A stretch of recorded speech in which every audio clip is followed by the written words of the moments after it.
Businessman Opinion.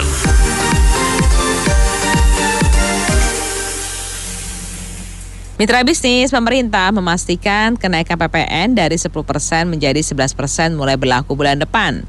Menteri Keuangan Sri Mulyani Indrawati mengatakan kebijakan ini diambil untuk membantu APBN.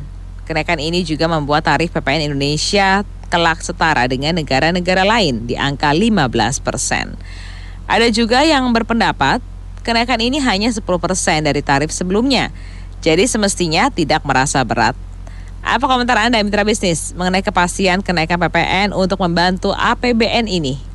Silakan berikan komentar Anda di 6339160, 6339160. Ya, ini kenaikan PPN ini pada intinya adalah pemerintah itu terlalu banyak utang.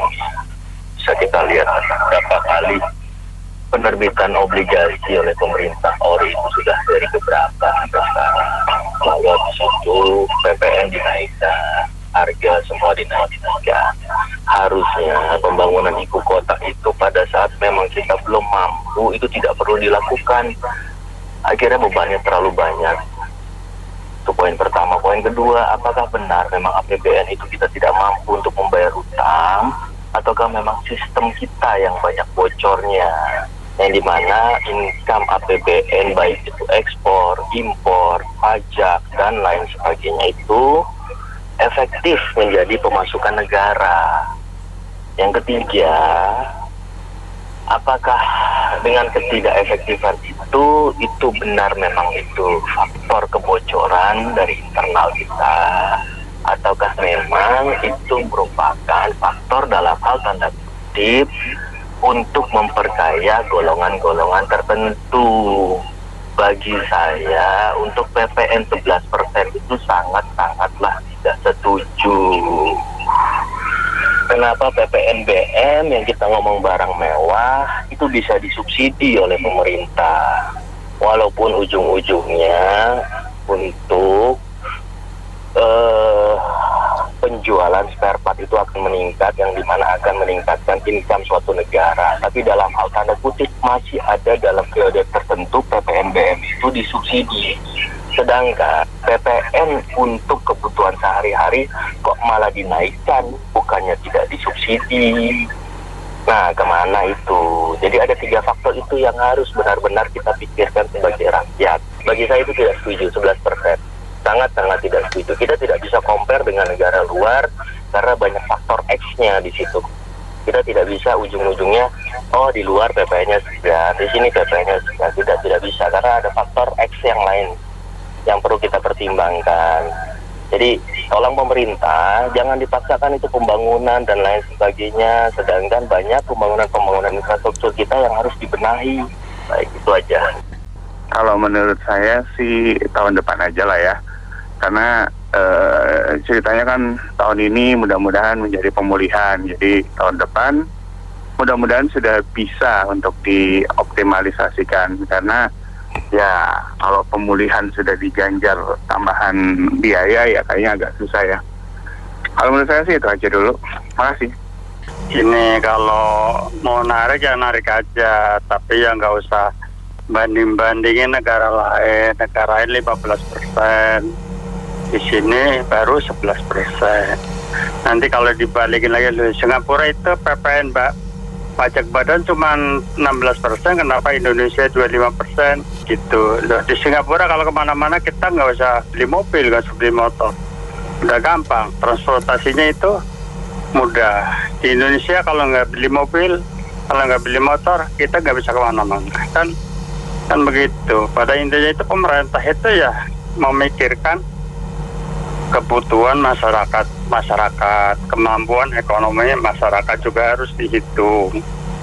Kalau pekerja UMR, punya rumah tinggal, ya kan, ada PPN-nya tambah nggak bisa beli. Kan ya harus memikir ke situ, nggak usah banding-bandingin yang di luar. Makasih. Pada intinya ini kenaikan PPN 11% ini tidak right time ya. Kenapa? Karena kondisinya memang tidak memungkinkan. Karena pertama krisis yang pasca pandemik ini belum berakhir, ketakutan, kekhawatiran pandemi ini belum berakhir, kemudian juga ada krisis di Eropa ya, dan itu implikasinya pasti menurut kami juga akan berimplikasi ke ekonomi makro kita.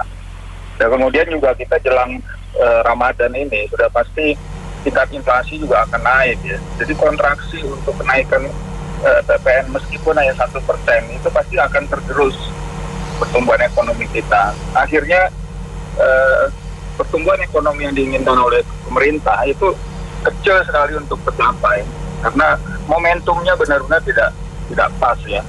Mungkin pasca pandemi sudah cukup berakhir ya, bisa dikontrol, kemudian juga harga-harga kebutuhan pokok sudah bisa terkendali, mungkin itu baru bisa disosialisasikan untuk diterapkan. Demikian dari saya. Kalau menurut saya petisi warga ya, negara juga kan ada pendapatan, ada penilaian.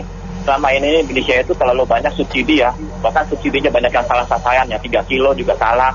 Itu menurut saya waktunya subsidi dihapus. Kalau PPN naik dari 10 jadi 11 itu cuma sedikit ya, cuma 1% nggak apa-apa lah. Kenapa? Kalau semuanya subsidi itu pengeluarannya banyak tapi nggak ada pendapatan seperti pajak itu, terus nanti negara ini duitnya dari mana gitu? Nanti bisa hancur kayak Uni Soviet gitu ya. Itu karena terlalu banyak subsidi, pajaknya nol. Itu nggak ada negara yang kuat kalau nggak ada pendapatan subsidi mulu. Kalau bisa nggak apa-apa lah kalau menurut saya. Bahkan PPN itu menurut saya pajak yang paling adil. Karena mau yang miskin, mau yang kaya, mau yang sedang semua kena.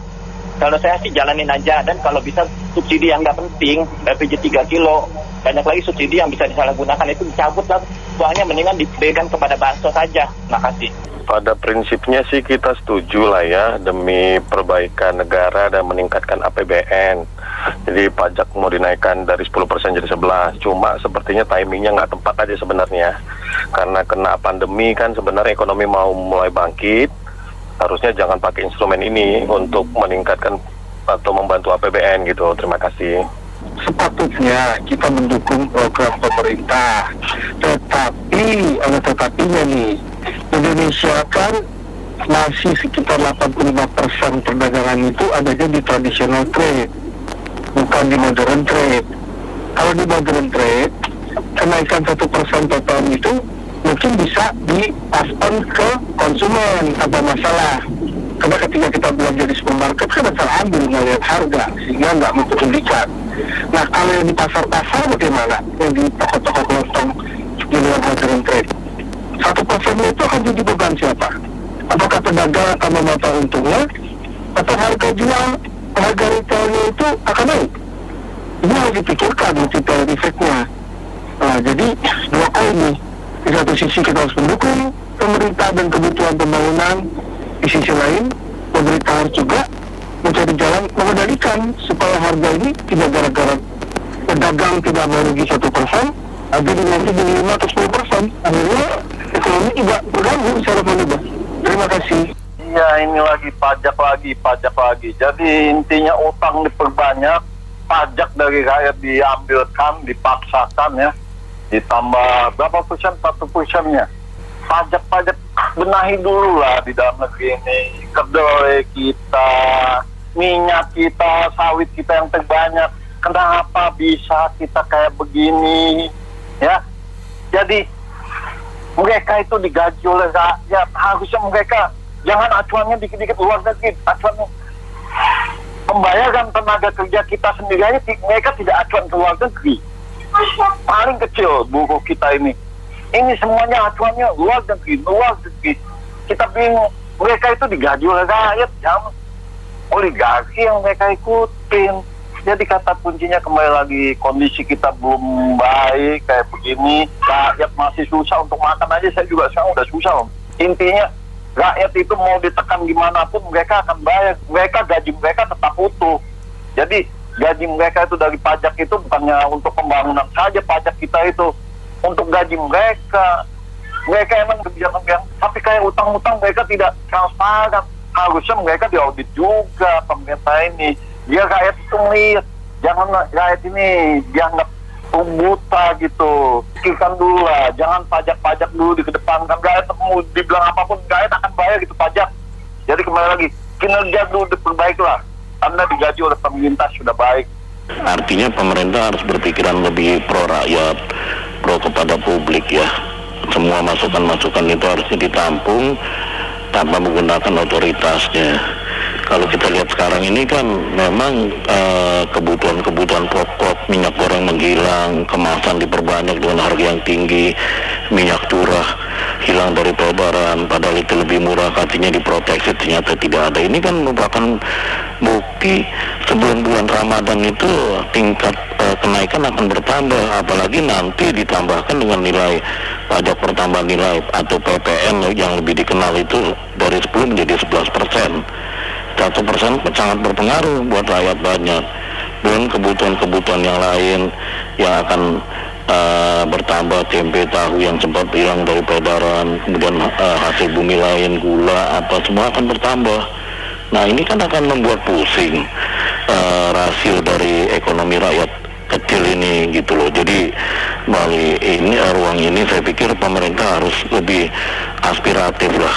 Cobalah berpikir apakah sudah tepat waktunya untuk menaikkan PPN 11%, karena kondisi COVID-19 Omicron ini belum kelar, itu baru gelombang ketiga. Nanti kalau nanti terjadi perluasan lebaran, diperluas lagi, tiba-tiba arus balik itu menimbulkan gelombang keempat, lebih berbahaya lagi walaupun vaksin ketiga terus digencarkan gitu loh. Apa pemerintah harus lebih aspiratif dalam menangkap semua usul-usul dari masyarakat. Terima kasih. Nggak apa-apa, PPN dinaikin 11%, 12, 15, 20% juga nggak masalah. Yang jadi masalah itu uang rakyat udah masuk ke negara, dikorupsi. Nah, kalau hanya menaikkan PPN tanpa melihat undang-undang tipikornya itu diperberat, itu timpang satu sisi doang. Jadi harusnya sekarang pemerintah ngajuin undang-undang ke DPR. Nah, berani nggak? DPR berani nggak? Misalnya korupsi di atas 1M, hukuman mati, gitu. Nah, itu baru adil buat rakyat. Kalau sekarang rakyat, pengusaha, semua dipalak karena negara lagi seret, kekurangan duit. Nah, sekarang kalau misalnya undang-undang tipikor diperberat, berani nggak itu pejabat-pejabat anggota DPR hukuman mati? Saya yakin rakyat pasti rela bayar pajak. Kalau enggak, biar ada garis tambunan yang baru, jabat ini korupsi, menteri ini korupsi, anggota DPR ini korupsi, mahkamah ini korupsi, selesailah semuanya. Saya sebagai pelaku bisnis, kalau PPN 10% menjadi 11%, itu menurut saya udah wajar-wajar aja. Karena tahun kemarin kita mendapat kebebasan PPN, terus bebas dari PPNBM. Nah sekarang rakyat harus membantu pemerintah juga. 1% tidak masalah. Itu kan semua untuk para pelaku bisnis. Jadi kapan lagi kita akan bantu pemerintah kalau tidak sekarang? Ini saatnya kita harus bangkit. Terima kasih. Kenapa ya sekarang banyak banget naikin pajak, ada pajak jenis baru ya, mungkin untuk nutupin itu APBN kali, mau bikin ibu kota baru kan katanya tadi cuma ada dana 20%. Jadi ini programnya banyak, tapi duitnya itu kayak minta sama rakyat gitu. Rakyat lagi kondisi gini, ditambahin beban lagi. Jangan bilang 1% itu kecil loh. Ini ditambahin lagi pendidikan kena lagi kan, makanan kena lagi, kesehatan kena lagi. Jadi jangan bilang cuma atas 1%, itu banyak. Sementara kalau naik gaji berapa? Pasti di bawah inflasi, ya kan? Ditambah lagi ini mau dinaikin lagi. Jadi maksudnya apa nih? Apa? Demi untuk program itu kita jadi harus kena semua gitu loh. Oke, makasih. Makin kelihatan nih pimpinan kita ini kok kelihatannya ngebodoh-bodohin rakyat terus ya. Sudah jelas sekali ini kan perlu dana untuk bangun istana barunya. Nah, rakyat juga yang diperes-peres terus. Kesian juga ya rakyat kita. Makasih. Kita mesti lihat ini, berdarah-darahnya bukan karena pembangunan IKN, ini baru mau mulai ya kan. Berdarah-darahnya itu APBN kita itu untuk booster kalian yang free, untuk vaksin yang pertama dan kedua yang free, untuk support itu apa namanya bansos ya kan, untuk support dan lain-lain gitu loh ya. Makasih. Kalau menurut saya kenaikan PPN ini tentunya pasti memberatkan masyarakat kecil ya. Mungkin kalau untuk perusahaan-perusahaan yang memang sudah PKP kan tidak masalah nih. Tapi untuk perusahaan yang non PKP itu membuat belanja modal menjadi tentu saja lebih berat. Itu kesatu. Untuk masyarakat umum tentu saja PPN dengan ditambahkan menjadi 11% ini memberatkan, dan tentunya semua harga barang pasti akan naik sebagai imbas multiplier efek dari PPN 11% ini. Jadi semoga sih pemerintah mau mempertimbangkan ulang ya. Jadi kami yang masyarakat kecil ini jangan sampai udah kena efek pandemi terus kena lagi efek dari kenaikan PPN ini gitu. Terima kasih. Baik, terima kasih. Mitra bisnis, kami cukupkan sampai di sini sesi Businessman Opinion. Terima kasih banyak atas partisipasinya. Saya Anita Wijaya.